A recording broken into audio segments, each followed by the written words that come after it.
नमस्कार। मैं हूं आपके साथ विशाल कालरा और मेरे साथ हैं ऑथर और मोटिवेशनल स्पीकर अनुभव जैन, जो यूट्यूब पे छाए हुए हैं। आपके जीवन में अगर हताशा है, निराशा है, तो मोटिवेशन का सैलाब लाने के लिए अनुभव जैन को आज हमने अपने पॉडकास्ट पर बुलाया है। बहुत बहुत स्वागत है अनुभव जी आपका। नमस्कार Vishal ji, thank you so much for having मी।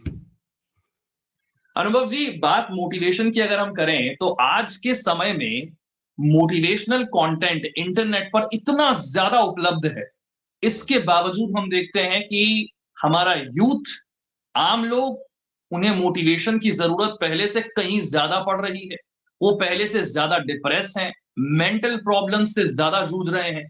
इतनी ज्यादा मोटिवेशन की जरूरत क्यों हमें पड़ रही है? ऐसा ऐसा क्या रीजन है कि इतना ज्यादा मोटिवेशन उपलब्ध होते हुए भी हम उतने मोटिवेटेड नहीं?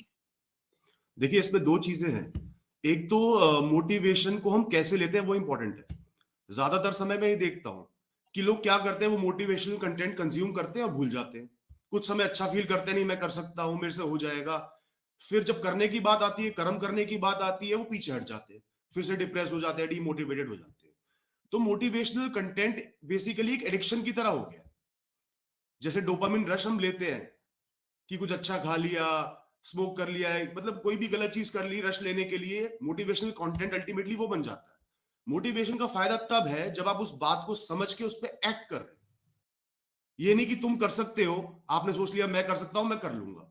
उस पर आपने स्टेप क्या लिया, कि आपने कोई स्टार्ट करा, एक कदम आगे बढ़ाया, तो वो इंपॉर्टेंट है। और सेकंड चीज ये है कि मोटिवेशनल कंटेंट की जरूरत क्यों बढ़ती जा रही है, या फिर लोग डिप्रेस्ड क्यों हैं। तो आजकल लाइफस्टाइल आप देख ही रहे होंगे, कितना फर्क आ चुका है पहले से। पोल्यूशन कितना ज्यादा है, ये सब चीजें हमारे दिमाग पर इंपैक्ट डाल रही हैं। सेकेंड चीज जो बहुत जरूरी है वो है, जो लाइफ की पेस हो गई है, स्पीड हो गई है, वो बहुत फास्ट है। पहले लाइफ एक अपनी पेस पे चलती थी, सब अपना काम कर रहे हैं, जी रहे हैं, शाम का टाइम फैमिली के साथ दे रहे हैं, लाइफ को एंजॉय भी कर रहे हैं। अब लाइफ एक रेस बन गई है, कौन कितनी तेज भाग रहा है, कौन कितना आगे निकल रहा है। लाखों चीजें हैं अचीव करने के लिए अलग अलग, तो मेरे पास ये है वो नहीं है। फोमो एक बहुत बड़ा कारण है, फियर ऑफ मिसिंग आउट। क्योंकि आजकल क्या है, सोशल मीडिया की वजह से भी और इन जनरल बहुत सारी चीजें हैं।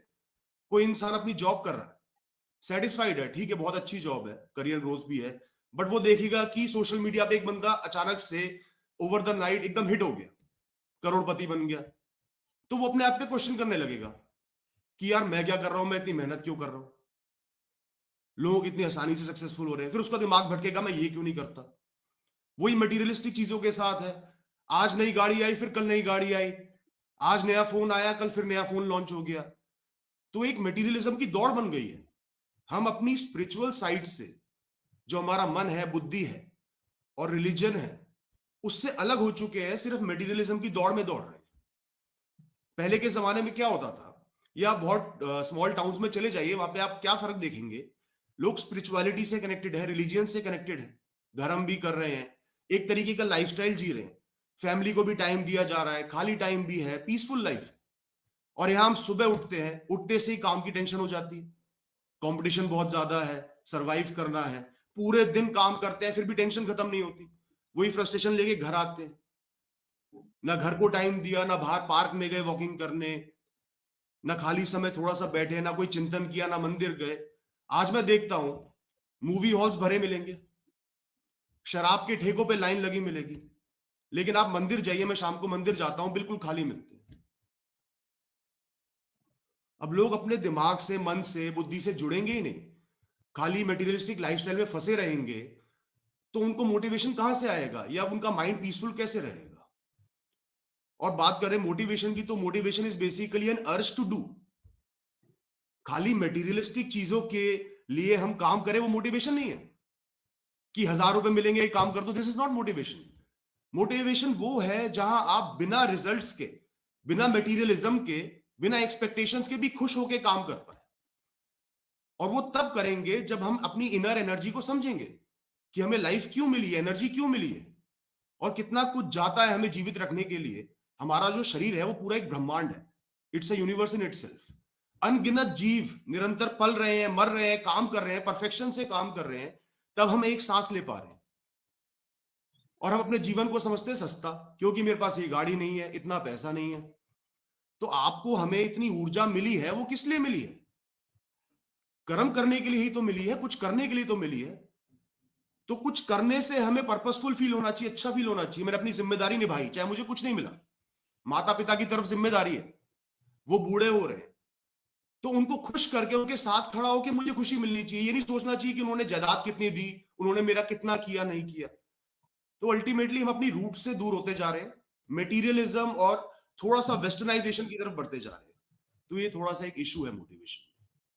अच्छा, बहुत सारे लोग ये सवाल पूछते हैं कि ठीक है, जो ऑफिस जा रहे हैं, जो जॉब कर रहे हैं, जो बिजनेस कर रहे हैं, वो एक लेवल पर आकर उन्हें मोटिवेशन की जरूरत है। लेकिन हम देख रहे हैं अब छोटे-छोटे बच्चे, उन्हें मोटिवेशन की जरूरत है। वो मेंटल हेल्थ प्रॉब्लम से जूझ रहे हैं। वो इतने प्रेशर में हैं पढ़ाई के कि ना अपने माँ-बाप से बता पा रहे हैं, ना खुद से ठीक से बात कर पा रहे हैं कि क्या मैं जो कर रहा हूँ, मुझे वो करना चाहिए या नहीं। स्टूडेंट्स के लिए मैसेज क्या है और सॉल्यूशन क्या है? स्टूडेंट्स के लिए आप बिल्कुल सही कह रहे हैं। मेरे पास बहुत से मैसेज बहुत बहुत अर्ली एज के स्टूडेंट्स के आते हैं, 15 साल, 16 साल, 17 साल, और उनमें से कुछ सुसाइडल भी होते हैं। मतलब काफी हद तक जो सुसाइडल मैसेजेस मेरे पास आते हैं वो इस एज ग्रुप के आते हैं। क्यों? क्योंकि एक गैप है पेरेंट्स और बच्चों के बीच में। पेरेंट्स ने अपनी एक्सपेक्टेशंस बच्चों पर थोप दी है, या फिर पेरेंट्स जो चाहते थे अचीव करना लाइफ में वो नहीं कर पाए। तो अब वो देखते हैं, वो सोचते हैं मेरा बच्चा वही चीज कर ले। हम अपने सपने अपने बच्चों पर थोप रहे हैं। ये भी नहीं सोच रहे कि वो चाहता क्या है, उसकी स्ट्रेंथ क्या है, उसका पैशन क्या है। बस हमें चाहिए कि तू ये सक्सेस अचीव कर। प्लस वही नंबर्स पे बहुत ज्यादा हम घूम रहे हैं। आजकल परसेंटेजेस देखिए आप, 99%, 98%। मतलब बच्चों पे इतना प्रेशर डाला जा रहा है, आप उनको ग्रोथ नहीं दे रहे, वैल्यू सिस्टम उनका नहीं बना रहे, उनको स्ट्रांग नहीं कर रहे कि तू अपने दम पर जी। How to handle failures. हमें बच्चों को सबसे पहले सिखाना चाहिए कि लाइफ में फेलियर्स आएंगे। बिना असफलता के सफलता की कोई वैल्यू नहीं। लाइफ में हमेशा द्वंद चलेगा, हमेशा कुछ अच्छा होगा कुछ बुरा होगा। तो आपकी लाइफ में फेलियर्स आए तो आप खड़े रहो, फेस करो उनको। कोई बुरी चीज नहीं है, उनसे सीखो। और सेकंड चीज, आप मेरे पास आओ। Parents must always be approachable. ठीक है, आप बच्चों को डिसिप्लिन रखिए, लेकिन ये नहीं है कि बच्चा मुसीबत में आपके पास आ ही ना पाए, वो इतना डर जाए, अकेले घुटता रहे। और जब बच्चा अकेले घुटेगा तो वही चीज डिप्रेशन में बन जाएगी, या वो सुसाइडल हो जाएगा, इनडिसाइसिव हो जाएगा। और एक और चीज बोलूंगा कि बच्चों को बचपन से ही इंडिपेंडेंट बनाना चाहिए, कि आप अपने फैसले खुद ले पाओ। हर चीज के लिए बड़े फैसले ले, बड़े डिसीजन लेंगे, ये चीज गलत है। फिर बच्चा अपने डिसीजन नहीं ले पाता, वो अपना माइंड सेट ऐसा नहीं बना पाता कि मेरे लिए क्या सही है या मैं रिस्क लूं। वो हर चीज के लिए पेरेंट्स पे लुक अपॉन करेगा, फिर पेरेंट्स गैप बना देंगे, तो बच्चे घुट जाते हैं। सेकंड चीज ये है कि ये फोमो की अगेन बात करता हूं मैं, बहुत इंपॉर्टेंट चीज है, बहुत इंपॉर्टेंट टर्म है आज की डेट में, फियर ऑफ मिसिंग आउट। इतने सारे करियर ऑप्शंस, इतनी सारी चीजें आ गई हैं कि उसमें कंफ्यूज होना तो लाजमी है। बड़े बड़े बूढ़े भी कंफ्यूज हो जाते हैं, तो छोटे बच्चे तो कंफ्यूज होंगे, मैं क्या करूं क्या ना करूं, मेरी स्ट्रेंथ क्या है। आजकल ये तो रह नहीं गया कि डॉक्टर बनो, इंजीनियर बनो, बिजनेसमैन बनो या कॉर्पोरेट जॉब करो। अनगिनत करियर आ गए हैं, बच्चे अगेन कंफ्यूज हो जाते हैं। तो ये कुछ कारण है कि बच्चों को एक सही डायरेक्शन की जरूरत है, सही पेरेंटिंग की जरूरत है, इंडिपेंडेंट बनाने की जरूरत है। उनको ये समझाने की जरूरत है, तुम गलती करो, हम तुम्हारे साथ खड़े, मेहनत करो, कर्म करो। उनमें वैल्यू सिस्टम बनाइए कि जो सही है वो करो, गलत रास्ते पे बिल्कुल नहीं चलना। हम खुद एग्जांपल दें उनको कि मैं ये गलत काम देखो नहीं कर रहा, मैं अपने पेरेंट्स की रिस्पेक्ट कर रहा हूं, तो मेरा बच्चा अपने आप मेरी रिस्पेक्ट करेगा। मैं अपने पेरेंट्स की डिसरिस्पेक्ट कर रहा हूं, बच्चा वही देखेगा, चाहे मैं कितने ज्ञान दे दूं उसको, वो अल्टीमेटली मेरी डिसरिस्पेक्ट करेगा। सोशल मीडिया के जमाने में ये वैल्यू सिस्टम बनाना जिसका आपने जिक्र किया, ये कितना मुश्किल है। और आपने कहा यूथ बहुत कंफ्यूज है। एक तो वैल्यू सिस्टम कैसे बनाएं पेरेंट्स, और क्लैरिटी कैसे लाएं कि करना क्या है। बच्चों से बात करें, गैप ना बनने दें, अपनी बातें शेयर करें, उनकी बातें सुने कि वो चाहते क्या है, उनकी स्ट्रेंथ्स क्या है। बच्चों की स्ट्रेंथ्स देखें। कोई बच्चा पढ़ाई में एकदम बहुत इंटेलिजेंट नहीं होता, वो बहुत अच्छा स्कोर नहीं कर पाता, उसकी मेमोराइजिंग पावर बहुत अच्छी नहीं होती, तो ये बहुत नॉर्मल चीज है। इसको हमने हुआ बना दिया कि बच्चा मेरा फेलियर है, फिर उसको डराते हैं।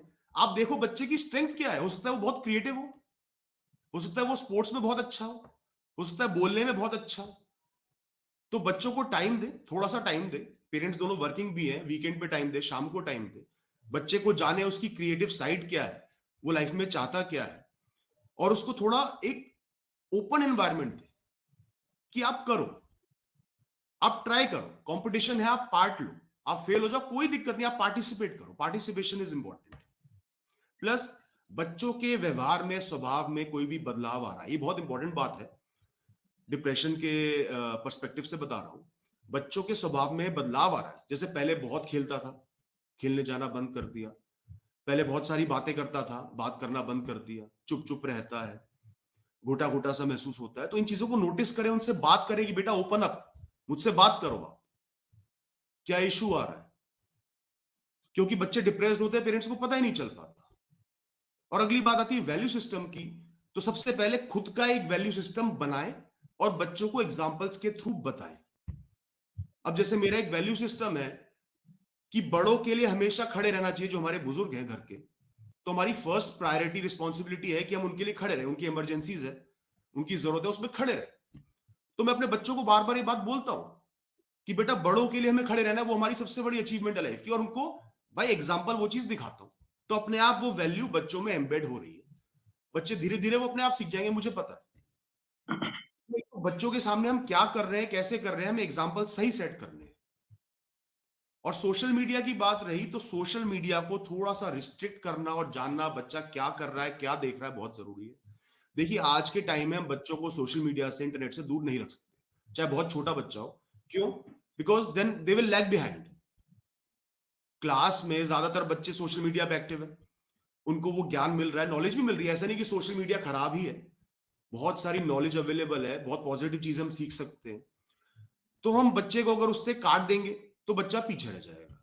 तो हमें थोड़ा सा ये वॉच रखनी है, मेरा बच्चा क्या देख रहा है। जो आपने फोन बच्चे को दिया है, जो लैपटॉप दिया है, जो एप्स वो चला रहा है, एक बार उसके पीछे से वो चला के देखिए, आपको पता चल जाएगा एल्गोरिदम किस हिसाब से चल रहा है, किस तरीके की वीडियोस आ रही है, एजुकेशनल नॉलेजेबल वीडियोस आ रही है, गलत वीडियोस आ रही है। और थोड़ा जो कंटेंट आप देख रहे हैं, आपको लग रहा है ये चीज अच्छी है, वो बच्चे से शेयर करें। हम्म। ट्रैवल शेयर करें, ज्ञान वाली बातों वाली या स्टोरीज वाली वीडियो शेयर करें। इस तरीके से हम सोशल मीडिया को अपने तरीके से हैंडल कर सकते हैं। हम में से बहुत सारे लोग बहुत सारी चीजें ट्राई करते हैं, फेल हो जाते हैं, लाइफ में बहुत सारे बुरे एक्सपीरियंसेस होते हैं, चाहे स्टूडेंट्स हो चाहे बड़े हों। दोनों में एक चीज देखी गई है, कुछ लोग अपने पास्ट एक्सपीरियंस में अटक जाते हैं, उसे भूल नहीं पाते हैं, प्रेजेंट लाइफ में प्रेजेंट क्या काम कर रहे हैं उस पर फोकस नहीं रह पाता है। उन्हें आप कितना भी समझा लीजिए, वो अपने पास्ट में से बाहर नहीं आ पा रहे हैं। उनके लिए क्या सोल्यूशन? देखिए मैं अपने आप को खूंटे से बांध लूं, एक पोल पे खूंटा बांध दिया और मैंने अपने आप को बांध लिया, तो मैं कितनी ही तेज कोशिश कर लूं, मैं आगे बढ़ पाऊंगा? नहीं बढ़ पाऊंगा। उतना ही खिंचाव आएगा, रेजिस्टेंस आएगी। और वो खूंटा है और वो पोल है हमारा पास्ट। पास्ट क्या है? पास्ट मतलब भूत, जो बीत गया, जो खत्म हो चुका। आज इस क्षण में मेरे पास कॉन्शियसनेस है, ऊर्जा है, एनर्जी है, तो I am alive, I have a new life, I can do anything I want to. Past में कुछ भी हुआ, कितना ही बड़ा नुकसान झेल लिया हो आपने, आप आज इस क्षण में जीवित हो, पास्ट में तो जीवित नहीं हो। आज से ही मैं कोई भी शुरुआत कर सकता हूं। भगवान ने हाथ पैर दिए, वो चल रहे हैं। लोग इस बात का एहसास नहीं करते, लोग एक्चुअली अपने आप को समझते ही नहीं, वो अपनी ताकत को समझते ही नहीं। अगर एक बात बताइए, इंसान का दिमाग चल रहा, पैसा बहुत सारा, शरीर काम करना बंद कर दे, हॉस्पिटल के बेड पे लेट जाए, तो वो क्या अपना भविष्य बदल सकता है? नहीं बदल सकता, वहां पड़ा पड़ा सोचता रहे। या फिर दिमाग काम करना बंद कर दे, ब्रेन डेड जब डॉक्टर डिक्लेयर करता है, तो शरीर कितना ही हेल्दी हो, शरीर खत्म। आज हमारी कॉन्शियसनेस भी अलाइव है, हमारा शरीर भी अलाइव है, तो मैं इस क्षण से सब कुछ कर सकता हूं। सिर्फ अपने अंदर सेल्फ फेथ लाना है, सेल्फ बिलीफ लाना है कि मेरे अंदर वो पावर्स हैं। मैं अपना भविष्य बदल सकता हूं। जो अनडन नहीं हो सकता, जो पास्ट है, वो एक दीवार है, उस पर सिर्फ फोड़ते रहूं मैं, उस पर कोई रिजल्ट तो निकलेगा नहीं।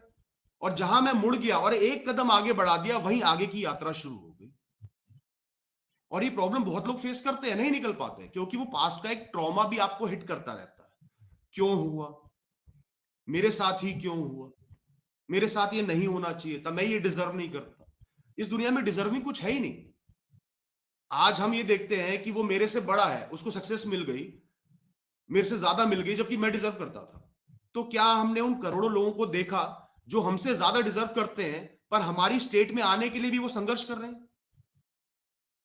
कभी हमने एक मजदूर की तरफ देखा जो सुबह 6 बजे उठता है, 12-14 घंटे मेहनत करता है, दो तब जाके 2 वक्त की रोटी मिलती है, उसकी तरफ तो देखा ही नहीं। हमने ये देखा कि कौन लैम्बोर्गिनी में आ रहा है, कौन मर्सिडीज में आ रहा है, वो डिजर्व नहीं करता। हम इस तरीके से लाइफ को देख रहे हैं, तो गलत कंपैरिजंस कर रहे हैं और क्वेश्चंस कर रहे हैं। क्वेश्चंस का क्या फायदा? जो हो गया, जो खत्म हो चुका, वो मृत है। मतलब कब्रिस्तान में से मुर्दे को निकाल दिया, गड़े हुए मुर्दे को उठा के अपने साथ चल रहे, तो कैसे आगे बढ़ेंगे? ये सिर्फ एक मेंटल स्टेट है, हमें उससे बाहर निकलना होगा। जो हो गया सो हो गया, जो होना था वो होना था, इट्स डन नाउ। अब मैं क्या कर सकता हूं? अभी भी जीवन में बहुत सारे साल बचे हैं। अगर मेरी उम्र 50 की भी हो गई, तो भी मेरे पास 30 साल की एक्टिव लाइफ पड़ी हुई है। एक एक क्षण कीमती है, एक एक दिन कीमती है। मैं आप सब कुछ बदल सकता हूं, और लोगों ने बदला है। कोई और कर सकता है, मैं भी कर सकता हूं। तो हमें अपनी स्टेट ऑफ माइंड को सही करना होगा, अपने अंदर झांकना होगा, मेरे पास अभी क्या है, मैं क्या क्या कर सकता हूं। कर्म पे लग जाए, खाली बैठना, बेकार सोचना। मैं पास्ट में फंसा भी हुआ हूं, कुछ पास्ट में बुरा भी हो गया। मैं आज से अगर कोई स्टेप ले रहा हूं, आगे बढ़ रहा हूं, मैं कुछ ही दिनों में उसमें इन्वॉल्व हो जाऊंगा, पास्ट के बारे में सोचना बंद हो जाए। पर मैं इन्वॉल्व नहीं हो रहा, डिसीजंस नहीं ले रहा, आगे नहीं बढ़ रहा, पीछे ही मुड़ के खड़ा हुआ हूं, तो मैं आगे कभी भी नहीं बढ़ पाऊंगा। तो आगे बढ़ना जरूरी है, स्टेप लेना जरूरी है।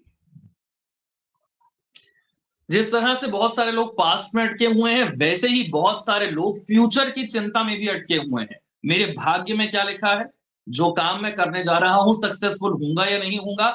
ये एक लेवल पर ख्याल आए तो बात ठीक है, लेकिन जिन लोगों के दिमाग में 24 घंटे ये चलता रहता है कि पता नहीं अब अगले क्षण क्या हो जाएगा, उनके लिए अब मैसेज क्या है? देखिए, भाग्य की बात करूं तो भाग्य हमने देखा तो है नहीं। हमने अपना फ्यूचर एक सेकंड आगे का भी देखा तो है नहीं। तो मुझे क्या पता कि क्या भाग्य? मैं अज्यूम कैसे कर सकता हूं मेरा भाग्य बुरा है या अच्छा है? जो जब होगा तब होगा। बीच में क्या है? मैं हूं, मेरे राइट एक्शंस हैं, मेरे डिसीजंस हैं। मैं इतना ही कर सकता हूं बेस्ट। अपनी तरफ से सही कर्म करूं, कंसिस्टेंटली करूं। इससे ज्यादा मैं अपने भाग्य के लिए कुछ नहीं कर सकता। और भाग्य बेसिकली एक पैसिव टर्म है। मतलब भाग्य का यूज तब होता है जब हमें एक्सेप्ट करना होता है किसी चीज को जो हमारे मन से नहीं हुई। मैंने बहुत मेहनत करी पर रिजल्ट नहीं मिला, तब भाग्य का रोल आता है, यार ये भाग्य में था, इसलिए ऐसा हो गया। फ्यूचर के लिए तो भाग्य का प्रयोग करना वर्जित होना चाहिए। वो तो एक गलत चीज हो गई। मैं तो फिर कुछ नहीं करता। अगर मेरा भाग्य अच्छा है, मैं कुछ भी नहीं करता, हाथ पैर छोड़ देता हूँ। या मेरा भाग्य खराब है, तो भी मैं कुछ नहीं करता, तो मेहनत करके कुछ होना ही नहीं। तो भाग्य का यूज सिर्फ तब करना चाहिए जब एक्सेप्ट करना हो रिजल्ट्स। और बात करते हैं फ्यूचर की, तो लोग पास्ट में, फ्यूचर में, इन दोनों चीजों में अटके रहते हैं, और दोनों ही हमारी लाइफ नहीं है। लाइफ क्या है? लाइफ है ये मोमेंट, ये क्षण, जब मैं चेतना में हूं, मैं दुनिया को परसीव कर पा रहा हूं, अपने सबकॉन्शियस की वजह से समझ पा रहा हूं ये दुनिया है, मैं जीवित हूं, मैं कुछ कर सकता हूं। ये लाइफ है, और कोई भी लाइफ नहीं है। पास्ट खत्म हो चुका, भविष्य आया नहीं है। इन दोनों चीजों में हम फंसे हुए हैं, और इसलिए हम प्रेजेंट में से उठ गए हैं, हट गए हैं। फोकस लगता ही नहीं। माइंड में सिर्फ थॉट्स चलते रहते हैं, क्या हुआ, क्या होना चाहिए, क्या गलत हुआ, क्या हो जाएगा। अरे आप कुछ करो तो सही। आप अपना एक क्षण अच्छे से जी रहे हो, इस क्षण को मैंने अच्छे से जिया, मैंने कर्म करे, मैं दिमाग से मुक्त रहा, मेरा फोकस सही रहा, थॉट्स पे से हटके, जो बेकार की थॉट्स हैं उन पे से हटा के अपने कर्मों पे रहा, जो काम मैं कर रहा हूं उस पे रहा, कंसिस्टेंसी से काम किया, तो मेरा ये क्षण, ये मोमेंट सक्सेसफुल हो गया। इसी तरह हर मोमेंट से अलग मोमेंट पे ट्रांजिशन होता है, हम अगले मोमेंट पे जाएंगे। तो हर क्षण, एक क्षण में काम करना मुश्किल नहीं है। हम चीजों को देखते हैं, मुझे 5 साल काम करना है। 5 साल तो बड़ा लंबा वक्फा हो गया। आप देखो, मुझे इस क्षण काम करना, एनर्जी है, इस क्षण सही से काम करना, फिर अगले क्षण कर लूंगा, फिर रेस्ट भी करूंगा, आराम भी करूंगा, जीवन भी जीऊंगा। इतना कर लिया, भविष्य के लिए आपको कुछ और नहीं करना। हमें माइंडफुल रहने की बहुत जरूरत है। और फिर क्या है, हम माइंडफुल नहीं होते, फ्यूचर और पास्ट की थॉट्स में खो जाते हैं। तो एक तो हमारा फोकस जाता है, हमारी इंटेलिजेंस जाती है, हम चीजों को समझ नहीं पाते, हम सिर्फ मैकेनिकल बन जाते हैं, ये काम करना है, ये रटना है। जैसे फॉर एग्जाम्पल, एक पैराग्राफ लिखा हुआ है, अब मैं उसको लेटर्स की तरह भी पढ़ सकता हूँ, कुछ भी समझ में नहीं आएगा। और उसको पैराग्राफ की तरह पढ़ूंगा, समझूंगा वो कहना क्या चाहता है, और मैं तब समझ पाऊंगा जब मेरा ध्यान उस पे होगा, इधर उधर नहीं दौड़ रहा होगा। जहाँ मेरे ख्याल चलने लगे मैं उनको आगे ले आया। बिकॉज़ क्या अब इसलिए हम थोड़ा-सा माइंड को समझें कि हमारे माइंड का कम्फर्ट स्टेट जो है, वो है थॉट्स, सोचना। जैसे इंसान को आराम पसंद होता है, माइंड को सोचना पसंद है। वो ख्याल पैदा कर देगा और मैंने उनको अपना लिया कि भाई तुम मेरे हो, आ जाओ मेरे पास बात करते हैं। तो माइंड सोचना शुरू कर देगा, वो प्रेज़ेंट से हट जाएगा, कर्मों से हट। तो मुझे अपने आइडेंटिफ़ाई करना है कि क्या-क्या थॉट्स मन में चल रहे हैं, क्या-क्या प्रोडक्टिव है, क्या अनप्रोडक्टिव है, बेकार के हैं, पास्ट के, फ्यूचर के, जो नेसेसरी है उनको अपनाना है और अपने प्रेज़ेंट में माइंडफुल रहना है, क्या हो रहा है, आस-पास क्या चल रहा है, खाली जो एक चीज़ हो रही है वो नहीं। लोग मेरे से एक बिहेव कर रहे हैं पर्टिकुलर वे में, क्यों कर रहे हैं? उनका कारण क्या है? बहुत भले बन के कोई मुझसे बात कर रहा है, तो क्या कोई मतलब छुपा हुआ है? मीठी-मीठी बातें कर रहा है, कोई मतलब नहीं छुपा हुआ। पास्ट में वो इंसान कैसा था मेरे साथ? अचानक से क्यों बदल गया? तो हर चीज़ को नोटिस करना, ऑब्ज़र्व करना ज़रूरी है, प्रेज़ेंट में माइंडफुल रहना ज़रूरी है। और इसके लिए थोड़ा-सा सब लोग मेडिटेट करें। बहुत सिंपल टर्म्स में बोलूँगा, कोई भी काम करने जा रहे हो, आँख बंद करें, 10 सेकंड के लिए गहरी साँस लें, ईश्वर को याद करें और अपने आप थोड़े से माइंडफुल हो जाएँ। अपने आप से एक बात कह दें कि अब जो मैं काम करने जा रहा हूँ, वो मेरे लिए बहुत इम्पोर्टेंट है। चाहे उसका कोई भी रिज़ल्ट हो, कैसा भी काम हो, मुझे सारा ध्यान उस पे रखना है। फिर काम की शुरुआत करें। अपने आप माइंडफुलनेस आ जाएगी। अनुभव जी से अगर मैं पूछूं कि वो क्या तरीका अपनाते हैं प्रेजेंट मोमेंट में रहने का कि ना पास्ट में वो अटके ना फ्यूचर की उन्हें चिंता हो और प्रेजेंट को एंजॉय भी कर पाए और प्रेजेंट में लग के जो करना है वो काम भी कर पाए। जी। देखिए मेरा पास्ट थोड़ा-सा बिटर रहा है and I am really thankful for that क्योंकि सारी सीखें जीवन की मुझे अपने पास्ट से मिली हैं। तो मैं पास्ट को ऐसे देखता हूँ इट्स एन अपॉर्च्युनिटी। वो एक ऐसी खान है जहाँ पे सोना भरा हुआ है, पर हम सिर्फ कोयला देख रहे हैं। तो मेरा तो ये इंटेंशन रहती है कुछ भी बुरा हुआ जब भी उससे मैं क्या सीख सकता हूँ, आगे के लिए वो चीज़ ना हो, प्लस मैं दूसरों को समझा पाऊँ। आज भी मेरे साथ कुछ गलत होता है, मैं ये सोचता हूँ कि इस चीज़ के पर्सपेक्टिव से मैं लोगों को कैसे गाइड कर सकता हूँ? या मैं अपने जीवन को कैसे सुधार सकता हूँ? तो एक वो चीज़ इम्पोर्टेंट है। सेकंड है कि इतना समझ के पास्ट को थोड़ा मैंने समझा कि पास्ट पे हम टिके रहेंगे तो कुछ होगा तो है नहीं। तो मेरा लाइफ में एक मोटो है कि मुझे कर्म योगी रहना है। जीवन पर्यांत अपने कर्म बेस्ट तरीके से करने, रिस्पॉन्सिबिलिटीज़ निभानी है। वही मेरे जीवन की सक्सेस है, beyond money, materials and everything. तो मेरा सारा ध्यान ये रहता है कि मैं पास्ट में वो प्रेज़ेंट में सही तरीके से अपने काम करूँ, ताकि फ्यूचर बेटर बने। और मेरा एक पर्पस रहता है हमेशा, कुछ भी हो रहा है प्रेज़ेंट मोमेंट में, मुझे ऑब्जर्वेंट रहना है। ऑब्जर्वेंट रहने से क्या होगा, हम एक नहीं 10 चीज़ें देखेंगे क्या हो रही है, क्यों हो रही है। जैसे फॉर एग्ज़ाम्पल हम एक रोड पे रोज़ जा रहे हैं, एक रोड पे मैं जाता था, तो अगर मैं घर से 4:58 पे निकला शाम को, तो वो रोड खाली मिलती थी। 5 बज के 2 मिनट पे निकला तो ट्रैफिक मिल रहा था। अब अगर मैं मैकेनिकल ढंग से चलूँगा तो मैं चलता रहूँगा, कभी ट्रैफिक मिल गया, कभी नहीं मिला। पर मैंने इस चीज़ को रियलाइज़ करा, ऑब्ज़र्व करा कि 2-4 मिनट की वजह से मुझे ट्रैफिक ज़्यादा मिल रहा है, तो मैं क्यों ना 4 मिनट पहले निकल जाऊँ। और ये मैं इसलिए ऑब्ज़र्व कर पाया क्योंकि मेरा ध्यान था कि ये क्या हो रहा है, क्यों हो रहा है? वो एक चीज़ मुझसे क्या कहानी कहना चाह रही है। तो हमेशा हर क्षण में मेरा ध्यान होता है कि लाइफ़ मुझसे क्या कहना चाह रही है, क्या सिखाना चाह रही है, मैं उससे क्या सीख सकता हूँ और अपने कर्म करने हैं। तो इसलिए मैं प्रेज़ेंट में माइंडफुल रहता हूँ। प्लस मैं हमेशा बीच में अगर मैं कहीं अटक जाता हूँ, थॉट्स में कन्फ्यूज़ हो जाता हूँ, आँखें बंद कर सोचता हूँ क्या-क्या ख्याल बेकार के आ रहे हैं, उनको हटाओ, उससे कोई मतलब नहीं है, उनसे कुछ होना नहीं। क्या मुझे करना है? या बहुत बुरी सिचुएशन आ गई, इमरजेंसी हो, तो भी मैं ये सोचता हूँ इस क्षण में मैं क्या कर सकता हूँ? मेरे लिए क्या बेस्ट है? मैं वही कर सकता हूँ। उसके अलावा जो भी करूँगा वो मेरा नुकसान ही करेगा, मुझे नीचे ही ले जाएगा। हमेशा ये सोचता हूँ अब मुझे ये फैसला लेना है, ये चीज़ करनी है और मैं यही करूँगा और उसके बाद सोचूँगा फिर क्या करूँ। तो इसलिए मैं प्रेज़ेंट में थोड़ा-सा माइंडफुल।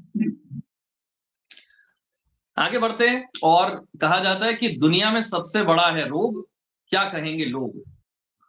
ऐसा नहीं है कि लोग जो कहते हैं उनकी बातों का हम पर असर नहीं होता है, चाहे हम कुछ भी कह लें, बिल्कुल, हम पर असर तो होता है, हमारे आस-पास लोग हमारे बारे में क्या बात कर रहे हैं और जब भी हम कोई बड़ा स्टेप लेने जा रहे हैं, कोई नया काम करने जा रहे हैं, तो ये डर हम पर बहुत ज़्यादा हावी हो जाता है कि मेरी एक ऐसी इमेज है सोसाइटी में, समाज में, मैं कोई काम करूँगा तो लोग मेरे बारे में क्या सोचेंगे या मेरे बारे में क्या कहेंगे?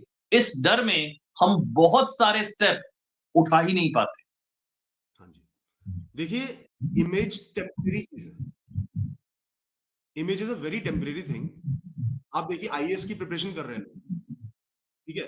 जो जब प्रिपेयर कर रहे हैं, लोग उन पे बहुत डाउट करते हैं, उनको एक तरीके से देखते हैं, इतनी इज़्ज़त नहीं मिलती। जहाँ जो सेलेक्ट हो गए, एकदम से लोग बदल जाते हैं। जो कल गाली दे रहा था, क्वेश्चन्स कर रहा था, वो हाथ-पैर छूने लगता है, अपने काम निकलवाने के लिए हाथ-पैर जोड़ देता है। तो image is a very, very temporary thing. लोगों के विचार सदैव बदलते रहेंगे। तो जो चीज़ स्थिर ही नहीं है, जिस चीज़ की इतनी वैल्यू ही नहीं है, इतनी स्ट्रेंथ ही नहीं है कि वो एक जैसी रहे, हम उस चीज़ को वैल्यू कैसे दे सकते हैं? कोई इंसान बिल्कुल स्थिर रहे, मैं अमीर हूँ, मैं गरीब हूँ, एक जैसा व्यवहार करे, मैं उसको वैल्यू दूँ। जो इंसान ही स्थिर नहीं है, जो इंसान मतलबी है, जो अपने मतलब से जीता है, और कई लोगों का मकसद यही होता है, वो अपने जीवन में ऊपर नहीं उठ पाते, वो सोचते हैं कि दूसरे को नीचे बिठा दूँ, तो मैं ऊपर उठ जाऊँगा। दूसरे की गलतियाँ गिनवा दूँ, मैं बेटर बन जाऊँगा, मैं इंपॉर्टेंट बन जाऊँगा। तो ज़्यादातर लोग जो बोल रहे हैं, इट्स नॉइज़, वो एक चीख है और कुछ नहीं है। एक इंसान को बोलने की शक्ति होती है, वो पूरे दिन बोल सकता है। हज़ारों शब्द निकाल सकता है मुँह से, और हम उसके शब्दों को वैल्यू देने लगे, तो हमारा तो जीवन बर्बाद हो जाएगा। क्योंकि एक नहीं, हमारे पास अनेक इंसान है, हज़ारों शब्द एक इंसान बोल रहा है, तो मैं लाइफ़ में कुछ भी नहीं कर पाऊँगा। जहाँ मैंने समझ लिया है कि ये सिर्फ़ नॉइज़ है, मुझे डिस्ट्रैक्ट कर रहा है, अपने पर्पज़ से भटका रहा है, वहीं उसकी वैल्यू कम हो जाएगी। People are important because I am giving them importance. वरना इस दुनिया में करोड़ों लोग हैं, जिसको आगे बढ़ना होता है, वो पर्दे बंद करता है, कमरे का दरवाज़ा बंद करता है, हेडफ़ोन लगाता है और पढ़ाई शुरू कर देता है, चाहे 10 लोग ताने मार रहे हो कि तू नहीं कर सकता, तू नहीं कर सकता। तो हम वो क्यों नहीं बन सकते? हम क्यों डिस्टर्ब हो रहे हैं लोगों से? जो इतने अस्थिर हैं, जिनकी मंशा भी सही नहीं है, और हम पढ़ लेते हैं कि मंशा सही नहीं है। किसी की मंशा सही है, कोई आपका जेन्युइन क्रिटिक है, अपना है, तो वो कुछ बात कह रहा है तो उसको सोचो, अपने डिसीज़न को और स्ट्रॉन्ग करो। अच्छी बात है, अगर मेरा फैसला स्ट्रॉन्ग है, डेप्थ है, बहुत सोच समझ के लिया है, चाहे अलग राह पर चलना है, कोई नया काम करना है, कोई अलग काम करना है, बहुत सोच समझ के आउट ऑफ पैशन करा है, तो अच्छी बात है। मैं कह रहा हूँ लोग क्वेश्चन करें, मैं उसका जवाब दूँगा। कोई अपना क्वेश्चन कर रहा है, कोई जेन्युइन क्रिटिक क्वेश्चन कर रहा है, और सोचूँगा, इंट्रोस्पेक्ट करूँगा, कहीं मैं तो गलत नहीं हूँ, मैं कुछ गलत तो नहीं कर रहा, मैं कुछ इम्प्रूवमेंट ला सकता हूँ। और सेल्फ डाउट बहुत ज़्यादा आने का मतलब है कि मैं ही श्योर नहीं हूँ। इसका मतलब मैं अपने अंदर से ही श्योर नहीं हूँ कि मुझे ये काम करना है, तभी सेल्फ डाउट आ रहा है, वरना फ़र्क ही नहीं पड़ेगा। तो लोगों की आवाज़ को, ज़्यादातर लोगों की आवाज़ को एक की तरह समझें। जैसे सड़क पे कंस्ट्रक्शन चल रही होती है, लोगों की आवाज़ें आ रही होती हैं, तो हम उस पे ध्यान थोड़ी देते हैं कि वो क्या कहना चाह रहे हैं, क्यों हो रही है, एक चीज़ पे ध्यान नहीं देते, उसको इग्नोर कर देते हैं। हमारा माइंड ऑटोमैटिकली जिस काम की नहीं होती इग्नोर कर देता है। पर अगर मेरा सारा ध्यान उस पर चले जाए, मैं यही जैसे हमारा अभी बात चल रही है, बाहर कुत्ते भौंकने लगे, और मेरा सारा ध्यान वहाँ चले जाए कि ये क्यों भौंक रहे हैं यार, इस समय नहीं भौंकना चाहिए, ये इतनी तेज़ क्यों भौंक रहे हैं, तो मेरा ध्यान इसमें बात पे से चले जाएगा। दिमाग चलना बंद हो जाएगा, सारा ध्यान वहीं रहेगा। और अगर मैंने इग्नोर कर दिया, चल जो कर रहे हैं करने दो यार, मैं तो अपनी बात कहूँगा, तो मैं अपनी बात करूँ। माइंड का फोकस मेरी बात पे आ जाए। अनुभव जी, आप अपने वीडियोज़ में अक्सर कहते हैं कि दिमाग बंद करके जियो, तो तुम्हें मस्त आदमी बना दूँगा। ये दिमाग बंद करके जीना और मस्त आदमी बनने के बीच का कनेक्शन क्या है? मैं ये भी कहता हूँ मूर्ख बन के जियो, थोड़ा-सा बेवकूफ बन के जियो, आँखें बंद करके जियो। इसका पर्सपेक्टिव ये है कि हम लोग जो अपना जीवन जी रहे हैं, ज़्यादातर लोग, वो सर्कमस्टेंसेस के, परिस्थितियों के बेसिस पे जी रहे हैं। जो हो रहा है उसके हिसाब से रिएक्शन दे रहे हैं। बुरा हुआ तो बुरा रिएक्शन दिया, अच्छा हुआ तो अच्छा रिएक्शन दिया। किसी ने 4 शब्द बुरे बोल दिए, हम डर गए, घबरा गए। हम पे अपने फैसले पे अटक गए, क्या करूँ, क्या ना करूँ? लोग हमें ताने दे रहे हैं तो डर रहे हैं, कुछ काम नहीं कर पा रहे, या कुछ भी बुरा हो रहा है तो फँस जाते हैं। The right way of life is from inside to the outside. आध्यात्मिक तरीका भी यही है, अंदरूनी मन से, अंदर से बाहर की तरफ जिए। पहले फैसला करें मैं कौन हूं, अपने आप को जाने मैं कौन हूं, मेरी वैल्यूज क्या है, मेरे लिए सही गलत क्या है, मेरा अपने जीवन को लेकर फैसला क्या है। मुझे हमेशा कर्मयोगी रहना है, एक विजन के साथ जीना है, आत्मनिर्भर रहना है। मैं अपनी लाइफ का हीरो हूं। मैं गरीब हो जाऊं, सड़क पे आ जाऊं, करोड़पति बन जाऊं, मुझे अपने जीवन की इज्जत करनी है, आत्मसम्मान के साथ जीना है, चाहे लोग कुछ भी कहें, मुझे कोई ना पूछे, मैं अकेले पड़ जाऊं तो भी अपनी रिस्पेक्ट करनी है, अपने साथ तो मेरे को खड़े रहना है। इस तरीके से फैसला करें, अपनी वैल्यूज को जाने, मेरे लिए सही क्या है, गलत क्या है, चाहे कितना ही प्रेशर हो, मैं गलत काम नहीं करूंगा। मैं हमेशा अपना ख्याल रखूंगा, हमेशा कुछ ना कुछ करते रहूंगा, कर्म करते रहूंगा, चाहे कोई भी परिस्थिति हो। मैं हमेशा शांत मन से फैसले लूंगा, चाहे कितनी इमरजेंसी हो। इस तरीके से अपने आप को जाने, पहचाने, अपनी स्ट्रेंथ्स को समझे, फिर फैसला ले मुझे कैसा जीवन जीना है, फिर परिस्थितियों से डील करें, लोगों से डील करें, सर्कमस्टेंसेस से डील करें। कोई फेलियर भी आता है, कोई इशू भी खड़ा हो जाता है, और इशू तो खड़े होंगे ही, हर दिन लाइफ में इश्यूज तो होंगे, बिना इश्यूज की लाइफ ही नहीं है। तो मेरा ये, तो मैं अपने अंदरूनी मन से जीऊंगा कि मुझे क्या करना है। मैं उसके हिसाब से डिस्टर्ब नहीं हो जाऊंगा, अरे यार मैं तो फंस गया, मेरे बस की नहीं है। एक इंसान ने बोल दिया तू नहीं कर सकता, तुझसे ना हो पाएगा, मैं तुरंत सोचने लग जाऊंगा मेरे बस की नहीं, क्योंकि मैं सर्कमस्टांसेस के हिसाब से जी रहा हूं, लोगों के हिसाब से जी रहा हूं, दुनिया के हिसाब से जी रहा हूं, और जीना मुझे है अपने हिसाब से। मैंने पर्सनली अपनी लाइफ में बहुत फेलियर झेले, लोगों ने बहुत क्वेश्चंस भी उठाए, ताने भी मारे, जलील भी किया, ओपनली इंसल्ट भी किया, पर मुझे पता था मैं कौन हूं, मुझे फर्क नहीं पड़ता। मेरे को 2 रोटी भी मिल जाए, मैं मेहनत कर रहा हूं, मैं खुश हूं, मुझे अपने कर्म करने में खाली तो नहीं बैठा, and I am happy with that, I am happy being alone. तो मैं अपने फैसलों से जीता हूं, अंदरूनी मन से जीता हूं, मुझे खुश रहना है। मैं अपनी, लोग भी आपको रिस्पेक्ट देंगे, आप खुद की भी रिस्पेक्ट कर लेंगे। बुरे समय में आपको अपने साथ खड़ा होना, कि मैं बुरे समय में भी अपना सम्मान कर रहा हूं, तब बात है आप में। उस फैसले से जिए ना, तब मजा है जीवन का। दुनिया के हिसाब से हम जी रहे हैं तो क्या मजा जीवन का। दुनिया हमें चला रही है, इसलिए कहता हूं कि दुनिया की तरफ से आंखें बंद कर लो। इतने सारे ऑप्शंस, इतनी सारी चीजें, फोमो, लोग क्या कर रहे हैं, लोग क्या कह रहे हैं, उसको सक्सेस मिल गई उस फील्ड में, अचानक से स्टार्टअप कल्चर आया, हर कोई स्टार्टअप की तरफ जाने लगा। क्यों? क्योंकि देख लिया किसी को बम्पर सक्सेस मिल गई। आपने ये नहीं देखा कि मैं क्या बेटर कर सकता हूं, मेरा इंटरेस्ट किस चीज में है, और वहां कूद गए, फिर रिग्रेट करेंगे कि क्यों किया यार, अपना नुकसान कर दिया, नौकरी छोड़ दी। अपनी तरफ से जीना। अगर मुझे पता है कि मेरी स्ट्रेंथ बिजनेस में है, तो मैं बिजनेस में लॉसेस भी हैंडल कर लूंगा, रिस्क भी हैंडल कर लूंगा, बने रहूंगा, क्योंकि बिजनेस में हमेशा गेस्टेशन पीरियड होता है, 2-3 साल तो लग ही जाते हैं सक्सेसफुल होने में। और अगर मेरा पर्सपेक्टिव नौकरी का है, जॉब प्रोफाइल जॉब का है, या क्रिएटिव साइड का है, तो मैं उस चीज को संभाल ही नहीं पाऊंगा, जाऊंगा मुंह की खा के वापस आ जाऊंगा, क्योंकि मैंने सोचा ही नहीं कि मैं कौन हूं, उससे फैसला नहीं लिया, दुनिया की वजह से फैसला लिया। तो अपना दिमाग दुनिया की तरफ बंद कर ले, और अंदरूनी मन में झांक के फिर फैसले ले। उसे कहते हैं दिमाग को बंद करके जीना, फ्री होकर जीना। प्लस सेकंड चीज वही है कि दुनिया की चीखें हैं। मुझे लगता है दुनिया में ज्यादातर चीजें चीखें हैं। सोशल मीडिया पे हम बहुत ज्यादा ब्राउज कर रहे हैं, ज्यादातर चीजें नॉइज है, कोई हमारी मदद नहीं कर रही है, हमें भटका रही है, कंफ्यूज कर रही है। जैसे कई लोगों को हेल्थ एंजाइटी होती है, बीमारी का डर होता है। अब क्या करते हैं, जो सोशल मीडिया का एल्गोरिदम है वो उसको पकड़ लेता है। आप उससे डर रहे हो तो भी पकड़ लेता है। क्यों? आपने स्क्रॉल करते करते कोई बीमारी वाली वो रील आई, एकदम से उस पर रुक गए घबरा के, फिर आगे बढ़ा दे। तो इस चीज को एल्गोरिदम नोट कर रहा है, फिर वो आपको और वो चीजें दिखाएगा और डराएगा, फिर हमें लगेगा दुनिया में सिर्फ बीमारी बीमारी है, हम डर जाएंगे इस तरीके से। या फिर कोई हमें लोग ताने मार रहे हैं, नीचा दिखा रहे हैं, कई लोग सक्सेसफुल नहीं हो पाते तो वो सोचते हैं कि दूसरे भी फेल हो जाए, मेरे पास मेरी लाइन बड़ी नहीं हो सकती तो दूसरे की लाइन छोटी हो जाए, तो वो हमें निरंतर ताने मारेंगे, यकीन दिलाएंगे तू नहीं कर सकता, हम उनके हिसाब से चलने लगेंगे। तो इस चीख की तरफ से हमें दिमाग बंद करना है, और अपना दिमाग लगाना है अपने कर्मों पर, अपने थॉट प्रोसेस पर, अपनी स्ट्रेंथ्स पर, अपने विजन पर जो मेरी लाइफ का है। इसलिए मैं कहता हूं दिमाग बंद करके जियो। आप सिर्फ ये नहीं कहते कि दिमाग बंद करके जियो, आप ये भी कहते हैं कि बुरा बनकर जियो वरना दुनिया कच्चा चबा जाएगी। तो फिर कैसे उसमें बुरे बनकर जियो? उसमें एक्चुअली ये टाइटल्स थोड़े से कैची होते हैं, पर इसका जो डीप मतलब है वो थोड़ा सा अलग होता है। बुरे बनकर जीने का मतलब ये नहीं कि लोगों का बुरा करो, छीन लो, किसी का हक मार लो और अपना भला कर लो, ये मतलब नहीं है। बुरे बनकर जीने का मतलब ये है कि कई बार हमें लोगों के लिए बुरा बनना पड़ता है। आप लोगों की सेवा कर रहे हो, इंटेंशन शायद ये हो कि मेरी भलाई हो जाए, लोग मेरी भलाई करें। आप 10 बार भला करो, एक बार नहीं कर पाए, अपनी लाइफ के लिए कोई फैसला अलग ले लिया, वो 10 बार जो आपने लोगों की मदद की वो जीरो हो जाएगी। वो आपको उसी क्षण पुरानी चीजें भूल के जज करने लग जाएंगे, ये इंसान बुरा है। इस डर से हम अपने जीवन को कंप्लीटली इग्नोर कर देते हैं, और लोगों की नजर में अच्छा बनने के लिए उनके हिसाब से फैसले ले लेते हैं, अपनी लाइफ के बड़े बड़े फैसले, जिन पे फिर हम टिक नहीं पाते, लाइफ लॉन्ग दिमाग में रेजिस्टेंस द्वंद चलता रहता है।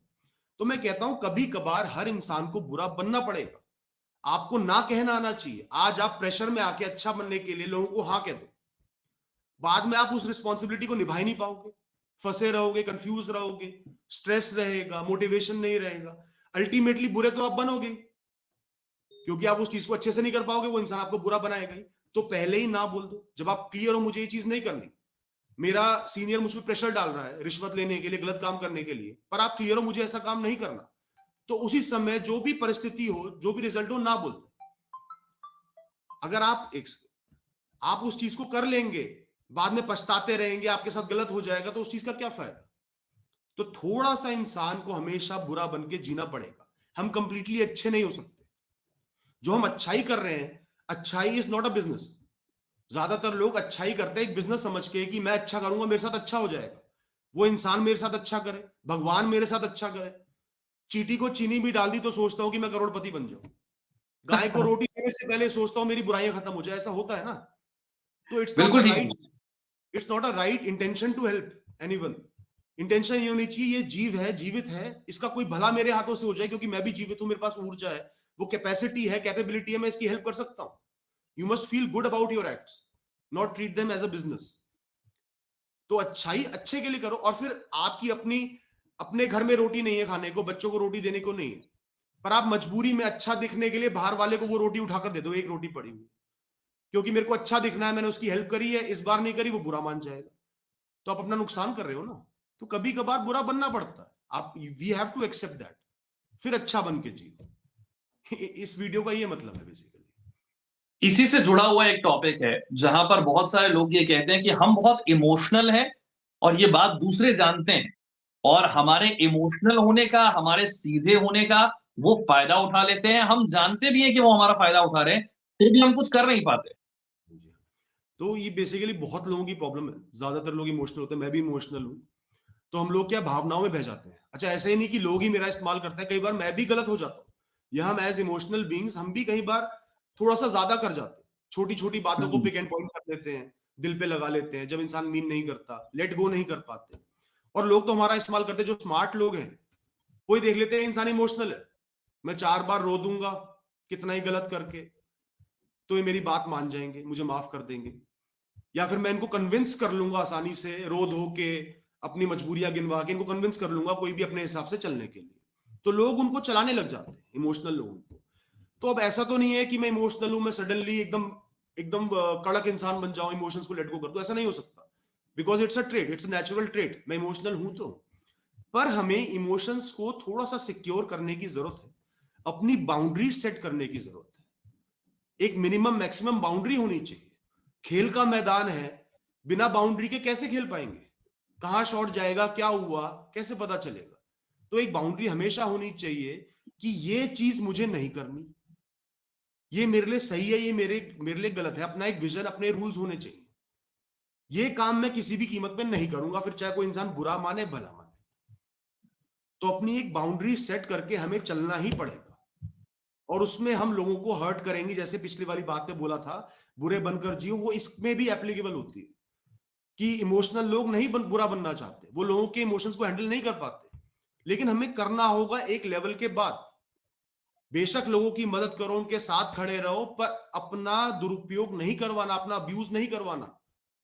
ये नहीं कि एक इंसान शादी में है, हम हमारा हस्बैंड या वाइफ हमें चाटा मार के, थप्पड़ मार के फिर माफी मांग लेता है, रोने लग जाता है, और निरंतर ऐसा कर रहा है, तो फिर मैं इमोशनल फूल बन रहा हूं। मुझे I have to speak out, मुझे पता होना चाहिए मेरी बाउंड्री है, कोई मुझे टच नहीं कर सकता, I have to speak up. तो अपनी बाउंड्रीज से, अपने लाइफ के विजन से, रूल से जरूर चले, तब इमोशनल बन के जी। इमोशनल इंटेलिजेंस हमें भी होनी। ठीक, हमें बचपन से सिखाया जाता है जीतना, फर्स्ट आना हर चीज़ में। जी, लेकिन लाइफ ऐसी है नहीं। जैसे-जैसे आप आगे बढ़ते हैं, आपको फेलियर्स मिलते हैं, आपको हार मिलती है। जी, हारना कैसे सीखें? और जैसे जीत को सेलिब्रेट करते हैं, क्या वैसे ही अपने फेलियर्स का जश्न मनाया जा सकता है? जी। मैंने अपनी लाइफ में एक चीज सीखी है, एक फेज आया था लाइफ में कुछ साल का, जब निरंतर मैं फेल हुआ, बहुत छोटी छोटी चीजों में भी फेल हुआ, जिसमें मैं बहुत आसानी से सक्सेसफुल हो जाता, उसमें भी फेल हुआ। तो उस समय मैंने सीखा कि आप चाहे कितनी बार फेल हो जाओ, कोई गारंटी नहीं। मैं ये नहीं कह सकता आई डिजर्व दिस, तो मुझे सक्सेस मिलेगी मिलेगी, हो सकता है ना मिले, तो मैं रोते रहूं, मोरल डाउन करते रहूं, तो अल्टीमेटली आगे आने वाले समय में मेहनत कम कर पाऊंगा, दिमाग कम चलेगा और फेलियर आएंगे। तो मैंने एक पैटर्न बनाया, एक तरीका बनाया, जब भी कोई फेलियर लाइफ में आता है मैं उसको सेलिब्रेट करता हूं, एक ब्रेक लेता हूं, अपने मन की थोड़ी सी करता हूं, कहीं बाहर घूम आया, किसी तीर्थ पे हुआ आया, कि चल ये हुआ है, आई एक्सेप्ट इट, मैं इसमें भी अपने साथ खड़ा हूं, मैं फिर से एक नई शुरुआत करूंगा। I try to feel excited for a new start.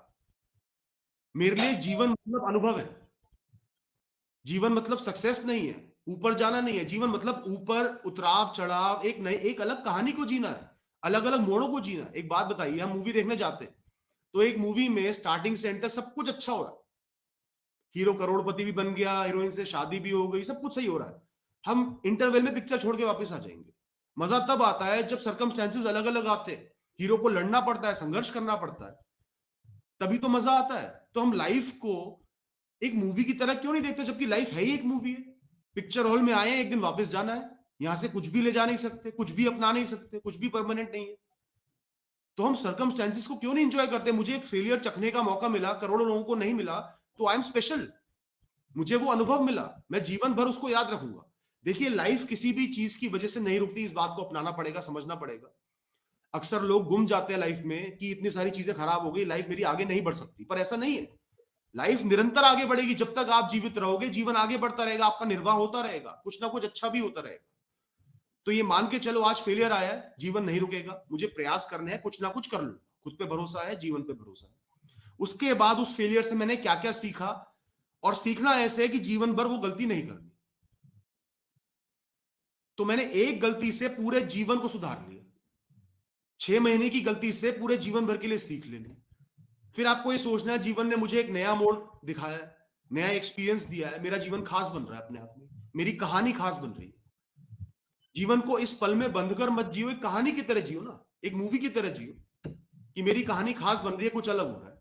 अपने आप आपके सेंटीमेंट पॉजिटिव हो जाएंगे, टेम्परामेंट पॉजिटिव हो जाएगा, नहीं मुझे करना है, मुझे तो खड़े रहना। If life is a war, I am a warrior, मैं भी एक अच्छा योद्धा हूं, तभी मुझे ऐसा जीवन मिला है, वरना नहीं मिलता। ये सोच अपने अंदर रखनी है। हमारे समाज में, सोसाइटी में स्ट्रेस अब बहुत ज़्यादा है और उस स्ट्रेस का जो असर है वो कहीं न कहीं हमारे रिलेशनशिप्स पर भी दिखने लगा है और रिलेशनशिप्स में मिसअंडरस्टैंडिंग, गलतफ़हमियाँ बहुत बढ़ गई हाँ और जी, उसका परिणाम आप देखते हैं, बहुत बड़ी संख्या में डिवोर्स हो रहे हैं। बिल्कुल। तो बेसिकली रिलेशनशिप्स जो हैं, वो उसको हम आज की डेट में समझ ही नहीं पा रहे। रिलेशनशिप मतलब कंपेनियनशिप, एक दूसरे का साथ जीवन भर के लिए। Relationships is above sex, above body, above raising kids. दो लोगों का जीवन भर का साथ है। तो सबसे पहली चीज आपको ये करनी है, दूसरे को अपनाना है, ये मेरा है। अपने दोनों के बीच में से हमें अहम को, अहंकार को, ईगो को हटाना होगा। ज्यादातर लड़ाइयां ईगो की वजह से होती हैं, कि पहले तुम माफी मांगो, पहले मैं माफी क्यों मांगू, पहले मैं क्यों बात करूं, पहले वो बात करे, फिर गैप्स बढ़ते चले जाते हैं। तो रिलेशनशिप की स्टार्टिंग में ही शरीर से ऊपर, हर चीज से ऊपर इंसान के मन को पढ़ो और कमिटमेंट करो कि जीवन भर के लिए हमें एक दूसरे का साथी बनना है, साथ खड़े रहना है, ये मेरे हैं। वो एक दो बात बुरी भी कह देंगे, उनसे गलती भी हो जाएगी, आप माफ कर पाओगे, क्योंकि आपकी ईगो बीच में नहीं आई कि इसने कैसे कर दिया, ये मेरा हस्बैंड है, इसको ये हक नहीं है, ये मेरी वाइफ है, इसने मुझे ये बात कैसे कह दी, ये बात नहीं आई। आप सोचोगे ये मेरा ही है। माता पिता भी 10 बात गलत कह देते हैं, तो बच्चे कहते हैं माता पिता यार कोई बात नहीं, बोल दिया, चलो बात खत्म। पति पत्नी में ईगो रहती है कि ये मेरा हस्बैंड है, ये नहीं बोल सकता, ये इस तरीके से इसने बात कैसे कर दी, मेरी वाइफ ने मुझे इस तरीके से बात कैसे कर दी। इन चीजों से ऊपर उठना होगा। ये समझो ये इंसान मेरा है, जीवन भर हमें एक दूसरे का साथ निभाना है, तो बहुत सारी क्लैरिटी आ जाएगी। प्लस कम्युनिकेशन हर रिलेशनशिप की है, बहुत इंपॉर्टेंट है। आप लोगों को एक दूसरे से बात हमेशा खुली रखनी है, लड़ाई हो जाए तो भी बातचीत खुली रखो, हर दिन बातें करें, खूब सारी बातें करें, अपना दिन आपस में शेयर करें, एक दूसरे को बिना फिल्टर के सुने, बिना जजमेंट के सुने, उनको बता दो, उनको जता दो कि मैं आपको अच्छे से सुनूंगा, जज नहीं करूंगा। कोई मन में बात है तो कहो, ओपन अप, मुझसे नहीं कहोगे तो किससे कहोगे। तो कम्युनिकेशन कभी लॉस्ट नहीं होना चाहिए। जहां एक रिलेशनशिप में, एक रिश्ते में कम्युनिकेशन, बातचीत खो जाती है, तो उसको दोबारा शुरू करना बहुत मुश्किल हो जाता है, गैप बढ़ते चले जाता है और धीरे धीरे बात डिवोर्स तक पहुंच जाती है। जहां अपनापन है, चाहे रोज लड़ाई हो रही हो, मैं ये मानता हूं शादी के रिश्ते में हर दिन लड़ाई होती है। ऐसा कोई कपल नहीं जिनकी लड़ाई नहीं होती, चाहे सोशल मीडिया पे लोग लाखों अच्छी पिक्चर्स डाल रहे हैं, पर सबकी लड़ाई होती है, मिसअंडरस्टैंडिंग होती है। तो मेन बात ये है, उसको क्लियर करो, बातचीत से चीजों को क्लियर करके फिर आगे बढ़ो, दिल पे मत लगाओ ये मेरा यार चल कर दी कोई बात नहीं। ये इंटेंशन रखेंगे तो रिश्ते बने रहेंगे। आप अपने वीडियोस में ये भी कहते हैं कि चुप रहना सीखना होगा और रिएक्ट ना करना ये बहुत बड़ी ताकत है, लेकिन हम में से बहुत ज्यादा ऐसे लोग हैं जो रिएक्ट किए बिना रह नहीं पाते और फिर बाद में पछताते हैं। हाँ जी, ज्यादातर लोग ऐसे, मैं भी पहले ऐसे ही था, मैं भी एकदम से रिएक्शन देता था, कुछ भी हुआ एकदम रिएक्शन दिए। तो हमें बेसिकली अपनी सेंसेस से नहीं जीना, इंद्रियों के सहारे नहीं जीना। हम क्या करते हैं, हमारी इंद्रियां कोई भी चीज पढ़ रही है, एक इंसान ने मुझे गाली दी, गलत बात बोली, तुरंत मेरी इंद्रियां, मेरे कान, दिमाग तक, मन तक वो बात पहुंचाएंगे कि उसने तुझे गाली दी, और इंस्टिंक्टिवली मैं एकदम हाथ उठाने लग जाऊंगा, उसको गाली देने लग जाऊंगा। ये गलत तरीका है जीवन जीने का। वी आर इंटेलिजेंट बींग्स, हमें दिमाग क्यों दिया है, हम जानवर क्यों नहीं बने? दिमाग मिला है सोचने के लिए, सोच के फैसला लेने के लिए।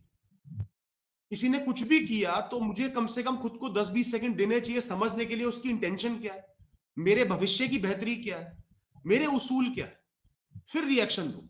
मैं ये नहीं कह रहा कि 10 घंटे बाद रिएक्शन दो, किसी ने आपको कुछ गलत बोल दिया तो चुप होके वापस चले जाओ, पर कुछ सोच के तो रिएक्शन दे। 10 सेकंड तो अपने दिमाग को हम दे सकते हैं, हमें इतनी इंटेलिजेंस मिली है।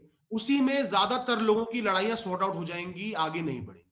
सिर्फ इतना ही अगर हम सोचने लग गए तो इंटेलिजेंट बीइंग का मतलब ही यही है कि सेंसेस से ऊपर, इंद्रियों से ऊपर जीवन को जीना, दिमाग से, बुद्धि से जीना, चीजों को दिल पे नहीं लगाना, दिमाग का इस्तेमाल करके अपनी बेहतरी देखनी है। मेरी बेहतरी किसमें? कोई इंसान मुझे नीचा दिखा रहा है तो मैंने अपने आप को नीचा समझ लिया, बहस में पड़ गया। और जो ऐसे इंसान होते हैं ना, जो नेगेटिव लोग होते हैं, उनसे आप कभी बहस में नहीं जीत सकते। वो एक गाली देंगे, आपने कुछ बोला, वो 2 गाली देंगे, फिर वो 10 गाली देंगे, आपका लेवल नीचे गिरते चले जाएगा, मेरा लेवल नीचे गिरते चले जाएगा। तो सबसे पहली बात मुझे पता होना चाहिए, मेरा ये स्टैंडर्ड ऑफ लिविंग है। मैं एक ऐसा इंसान हूं, ऐसे स्वभाव का इंसान हूं, ऐसे विचार का इंसान हूं, मुझे नीचे नहीं गिरना लोगों के। वो तो ऊपर उठ नहीं सकता, उस इंसान को गाली देने की, बदतमीजी करने की आदत है, वो मेरे लेवल पे नहीं आ रहा, तो वो स्ट्रांग हो गया और मैं उसके लेवल पे गिर रहा हूं, उससे बहस में पड़ रहा हूं, मैं वीक हो गया। अगली बात है, हमारे जो शब्द है बेसिकली वो हमारी एक बहुत कीमती चीज है, हमारा सोना है, हमारे जवाहरात हैं, जिसे हमें एक लॉकर में रखना चाहिए। जितना शब्द मुफ्त में बांटोगे, जितना बोलोगे, उतने आपके शब्दों की वैल्यू कम होगी। आप एक बात बताइए, 2 लोग हैं, एक इंसान पूरे दिन कुछ ना कुछ बोलता रहता है, लोग उसकी बात ज्यादा सुनेंगे या ऐसे इंसान की सुनेंगे जो अपनी बात एक बार स्पष्टता से क्लियरली कहता है फिर चुप हो जाता है? वो अगर इंसान धीरे भी बोलेगा ना, लोग कान लगा के सुनेंगे क्या कह रहा है। एक इंसान है बार बार हर बात पे प्रॉमिस, मां कसम खा लेता है, कसम कसम कसम, फिर गलत भी प्रूव हो जाती है, तो उसकी कसम की क्या वैल्यू रह गई? और एक इंसान कभी कसम नहीं खाता, वो इंसान ये कह देगा ना कि मैं सही हूं, तो लोग विश्वास कर लेंगे, क्योंकि पता है कि कसम नहीं खाता, कभी गलत नहीं करता। तो जितने कम शब्द बोलेंगे वो सोने की माफिक बन जाएंगे, जितने ज्यादा बोलेंगे वो कोयला बन जाएंगे। और ये जीवन की एक बहुत इंपॉर्टेंट लर्निंग है, पर इसको अपनाना बहुत मुश्किल है। प्रैक्टिस से अपना सकते, कोशिश तो करें, थोड़ा तो सोच के बोले हम, थोड़ा अपना स्टैंडर्ड मेंटेन करें, अपने आप हो जाएगा। अच्छा, रिलेशनशिप्स को लेकर बड़ी सारी कंफ्यूजन लोगों में है। एक तो कंफ्यूजन वो है कि किसी को पसंद करते हैं और रिलेशनशिप में जाने वाले हैं। दूसरे वो लोग हैं जो ऑलरेडी एक रिलेशनशिप में है लेकिन अपने पार्टनर पर भरोसा नहीं करते, हमेशा इस डाउट में रहते हैं कि मैं ठीक रिलेशनशिप में हूं या नहीं, मेरा पार्टनर ठीक है या नहीं। इस कंफ्यूजन को दूर कैसे किया जा सकता है? तो इसमें आप लव मैरिजेस की या फिर जो एक रिलेशन शादी से पहले बनता है उसकी बात कर रहे हैं? दोनों ही। जो आज, शादी के बाद भी कई लोग कंफ्यूज रहते हैं। देखिए, कंफ्यूज रहना तो बिल्कुल ही गलत हो गया, क्योंकि आपकी कांस्टेंट रेजिस्टेंस रहेगी दिमाग में। आपको 24 घंटे एक इंसान के साथ बिताने हैं और कंफ्यूजन है, तो हर सेकंड आपका दिमाग वही चलता रहेगा, जैसे ही उसकी शक्ल देखोगे वही क्वेश्चन खड़े होंगे। तो उस चीज को सॉर्ट आउट करना जरूरी है। शांति से 2 मैच्योर लोग बैठे, आपको कोई इशू आ रहा है, कोई डाउट हो रहा है, उसको सॉर्ट आउट करें, उनसे क्लियरली, स्पष्टता से, प्रेम पूर्वक पूछें कि मेरे मन में डाउट आ रहा है, हो सकता है मैं गलत हूं, पर मैं चाहता हूं, दिल से चाहता हूं कि आप इस चीज का एक जवाब दें। उनके कोई दोस्त हैं, ऑपोजिट जेंडर के, आपको डाउट हो रहा है कि ये लोग मिलते हैं, मतलब मन में विचार आ रहे हैं, तो उसको प्रेम पूर्वक बताएं।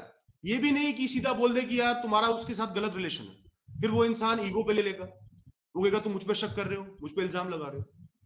और ये भी नहीं कि चुप रहें, चुप रहेंगे फिर हम घुटते रहेंगे, अल्टीमेटली वही कम्युनिकेशन गैप बन जाएगा रिश्तों में। तो बेटर है स्पीक अप, प्यार पूर्वक बिठा के उनको मैच्योर लोगों की तरह डिस्कस करें, मुझे ये फील हो रहा है, अपने आप को सही मत दिखाओ, एक क्वेश्चन पूछो कि मुझे ये फीलिंग आ रही है, आई कैन बी रॉन्ग है, आप मुझे थोड़ी सी क्लैरिटी दे। इस तरीके से चीजों को सॉर्ट आउट करना जरूरी है। और दूसरी बात यह है कि कोई भी इंसान सही गलत नहीं होता, there are no perfect humans in this world, सब में कमी आऊंगी, हम रिश्ते भी देखने जाते हैं तो हमारे 10 क्राइटेरिया है तो 5-6 ही मीट होंगे, हमें इस बात को अपनाना पड़ेगा ना, हम खुद परफेक्ट है, हमें भी ढेरों कमियां होती हैं, तो हम कैसे एक्सपेक्ट कर सकते हैं दूसरा इंसान परफेक्ट है।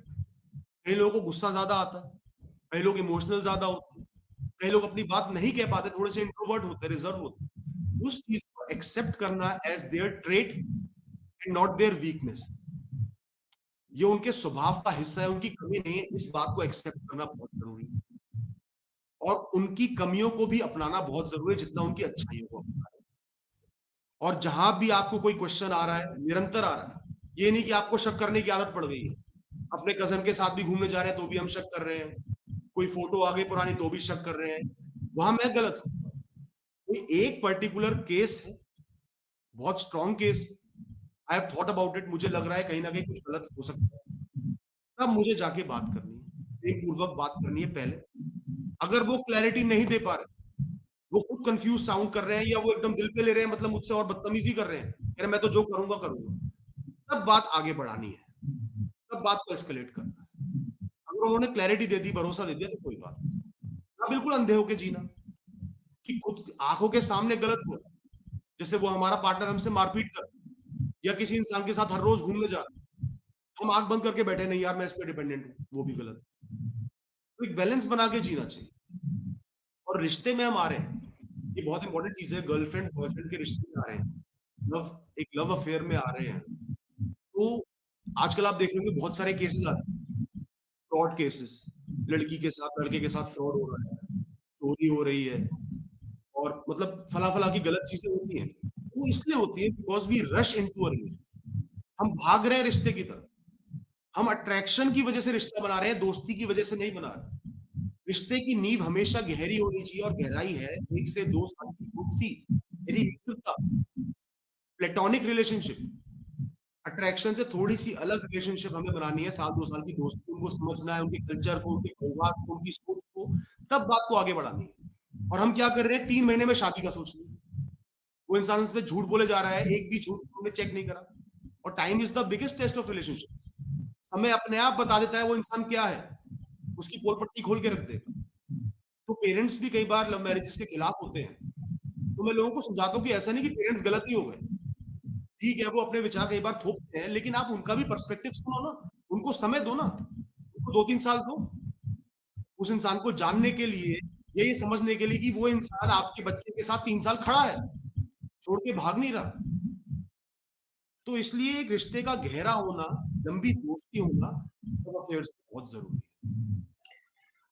ठीक है, बहुत सारी प्रॉब्लम्स तो मुझे लगता है कि आपकी बातें सुनकर और बहुत सारा मोटिवेशनल कंटेंट अवेलेबल है, उससे सुनकर लोग अपनी लाइफ की प्रॉब्लम्स को सुलझाते हैं। लेकिन कुछ लोग वो हैं, जो उस लेवल तक पहुँच चुके हैं, जहाँ पर उन्हें जीने की इच्छा नहीं है।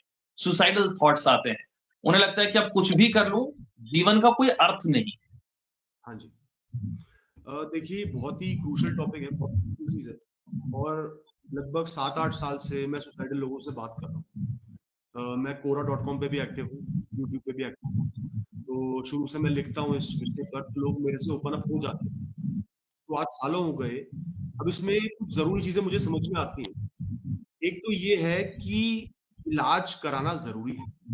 मेंटल इश्यू का मतलब नहीं कि मैं पागल हूँ, जैसे दुनिया जज करती है। मेंटल इश्यू का मतलब है जैसे शरीर में कोई डिज़ीज़ हो गई, डायबिटीज़ हो, बुखार आ गया, तो हम इलाज कराएँगे ना, डरेंगे थोड़ी कि लोग मुझे जज कर लेंगे। तो इलाज कराना, सही इंसान पे जाना, साइकियाट्रिस्ट पे जाना बहुत ज़रूरी है। आपका इलाज हो जाएगा, आप बिल्कुल सही हो जाओगे। इस बात को जानना बहुत ज़रूरी है। उससे बचें ना, उससे भागें। अब इसकी अगली बात है कि ये loss of interest in life एक तो कुछ लोगों को शुरू से ही होता है। उनको तो तुरंत इलाज में जाने की ज़रूरत है, पर ज़्यादातर लोगों को क्या होता है, धीरे-धीरे वो डिप्रेस्ड होते रहते हैं, घुटते रहते हैं। एक स्टेप बाय स्टेप आगे बढ़ते हैं, तब इस स्टेट पर पहुँचते हैं। कोई उनकी सुनता नहीं, घर में कोई उन पर ध्यान नहीं देता, वो अपनी बात किसी से शेयर नहीं कर पाते। धीरे-धीरे डिप्रेशन बढ़ते-बढ़ते उस स्टेट पर पहुँचते हैं। और डिप्रेशन भी शुरू में डिप्रेशन नहीं होता, वो स्ट्रेस होता है, तनाव होता है, वो चिंता होती है, वो कोई छोटा-सा ट्रॉमा होता है, जिसको हम अनएड्रेस्ड छोड़ देते हैं। धीरे-धीरे जीवन में से निकलता है और वो उस स्टेट पे आ जाता है कि जहाँ हमें खुशी का एहसास होना बंद हो जाता है, जीवन में हम खुशी ढूँढ ही नहीं पाते, ऐसा लगता है कि जीवन बेकार है, निरर्थक है, इसका कोई मीनिंग नहीं रही।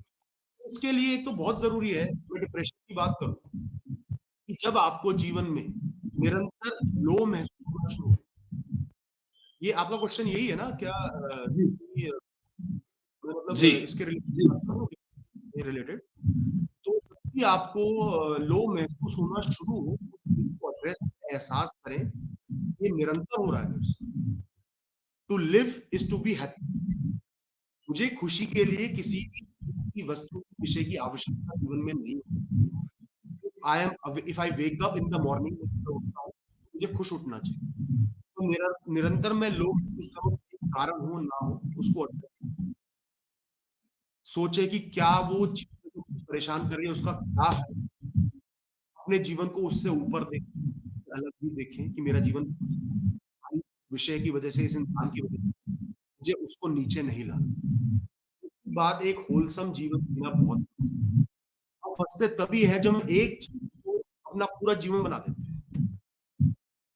हम जीवन में खड़े हैं और एक ही पत्थर का सहारा लेके बिल्कुल टिक गए ऐसा कि वो पत्थर हिलेगा तो नीचे गिर जाएँगे, तो नीचे गिरेंगे। वो इतना भारी नहीं है, वो इतना मजबूत नहीं है, कोई भी विषय इतना मजबूत नहीं हो सकता। हमें अपने दम पर हमेशा खड़े रहना है, एक होलसम लाइफ जीनी है, होलसम रूटीन जीना है। हर दिन एक जीवन है। Every day is a new life, is a life in itself. सुबह से लेके रात तक बहुत सारी एक्टिविटीज़ करनी है। हमें स्पिरिचुअलिटी को भी टाइम देना है, घरवालों को भी टाइम देना है, काम को भी टाइम देना है, सीखने के लिए भी टाइम देना है, एंटरटेनमेंट के लिए भी टाइम देना है, सही सोना भी है, खाना भी है। होलसम लाइफ हम जिएँगे, तो हम एक विषय की वजह से स्ट्रेस में जाने से बचेंगे।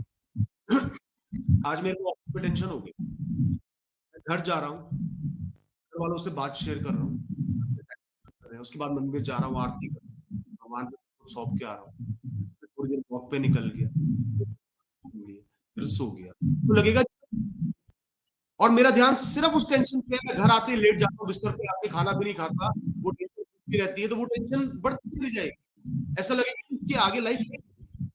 होलसम लाइफ जीना भी इसलिए बहुत ज़रूरी है। एक बार थोड़ा-सा मेरे को क्वेश्चन बता दीजिए, मैं और सवाल मेरा यही था जिन लोगों की इच्छा ही खत्म हो गई है, उन्हें लगता है कि अब कोई अर्थ नहीं है, उन्हें कैसे ठीक ट्रैक पर लाया जा सकता है?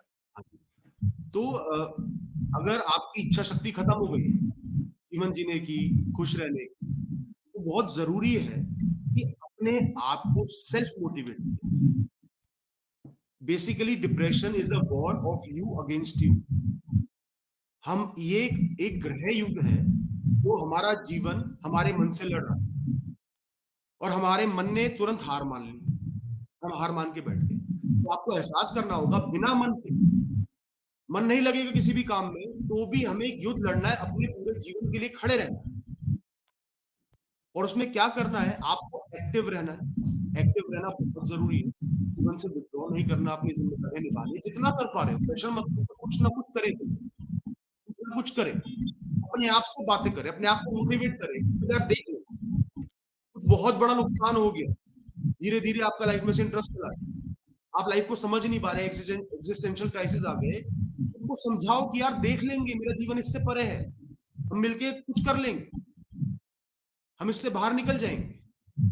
इस तरीके से खुद को निरंतर प्रेरित करना ज़रूरी है और यही रोल आता है स्पिरिचुअलिटी और अध्यात्म का। एक्टिव लाइफ से थोड़ा-सा खुद को कट करके थोड़ा-सा आध्यात्मिक हो जाए, थोड़ा-सा धार्मिक हो जाए। चीज़ों को सतह से गहराई में समझें। कोई भी वस्तु, विषय इतनी इम्पोर्टेंट नहीं है। मुझे आध्यात्मिक गहराइयों में जाना है, वही मेरे जीवन का सही मकसद है। ये दुनिया एक भ्रम है, मायाजाल है।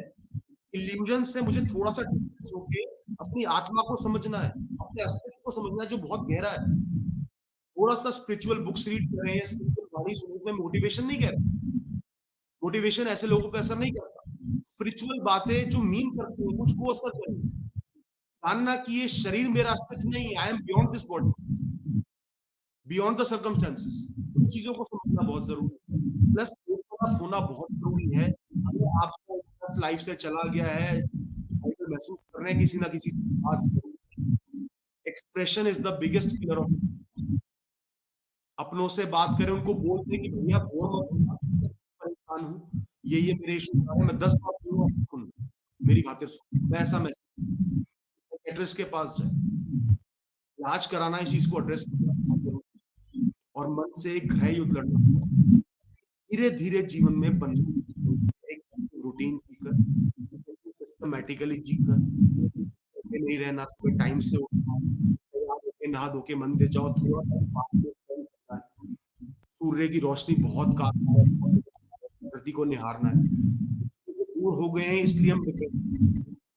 तो जीवन के चक्के को दोबारा समझना होगा कि खाली विषयों को जीना ही जीवन है। Life is a story, life is beyond this. जीवन के भी ऊपर मेरा जीवन है और सही इलाज कराना फिर से